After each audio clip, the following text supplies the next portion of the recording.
Hey guys, Greg Silman here, Cios and Bowties for the weekly roundup of articles that you've all liked, and it's a crazy season behind me, so we've got the Capitol building. So let's go for it. The first article you all like: study finds older adults using cannabis to treat common health conditions. It talks about a study that was conducted with 568 patients over the age of 60. 61% of them were using cannabis for the first time. This was detailed in the Journal of American Geriatric Society, and users say that cannabis works particularly well for pain, sleep disturbance, anxiety, and depression. The usage of cannabis for that age group is more likely to be topical, so creams, as opposed to smoking or edibles. That cohort also says that they're most likely to, or more likely to, tell their doctor that they're using cannabis. So that's interesting, because the stigma then around the use of marijuana is definitely lessening, especially in that age group. Second article, these are all articles in my favorite categories. Can crypto become a blessing in disguise for institutional investors? It speaks about Bitcoin particularly becoming a safe, or being a safe haven asset.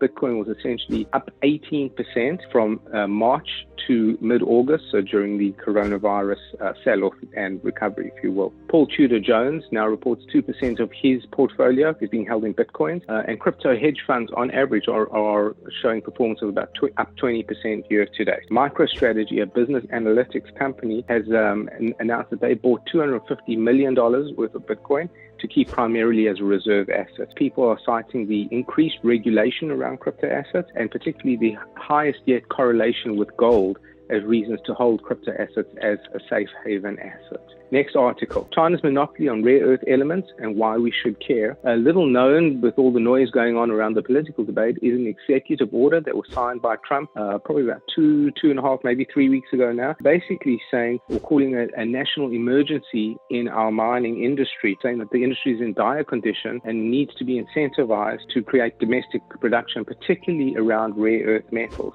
Now, you'll remember we spoke about this a few times, but China really has a monopoly on rare earth metals, produce 77 or more % of the world's rare earth metals. And basically, America gave up the industry to China. A number of years ago, the Committee for Foreign Investments in the U.S. agreed to sell Molycorp, which was our biggest U.S. asset in rare earths. It was bankrupt at the time, but agreed to sell it to Chinese investors. And just to give you an idea, rare earth metals are very much used in high technology, specifically military hardware, as well as iPhones and other high-tech devices. An F-35 jet requires 920 pounds of rare earth metals, and the Virginia-class submarine requires 10 times as much of that. Just to show you how strategically important it is, in 2019, during the US-China trade war back and forth, Xi Jinping made a highly publicized trip to a rare earth mine in China, in Jiangxi. And of course, what he was saying was, we got this and you don't have it, US. So another important part is rare earth metals are actually quite abundant in the earth sphere,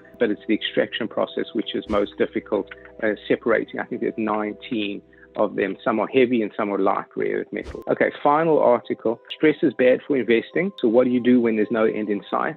By now, I think most of you know I'm really a sucker for behavioral finance. So what it says is that, we're under a little bit more stress now than we're used to, with the virus, with lockdowns, with masks, with, all that kind of stuff. Basically, it's just not good for complex decision making to be under stress. It narrows your attention focus, and then you fall back on biases such as familiarity bias, something local to you, you're more inclined to use, or maybe recency bias. So tech has been doing well, so you buy tech as a result. It's also been proven that you see patterns that don't exist when you're under stress, and the body creates more of the hormone cortisol, which creates the fight or flight mentality. All of which is saying we make worse decisions when we're under stress. So what are we to do? So the first thing is to realize your state of mind.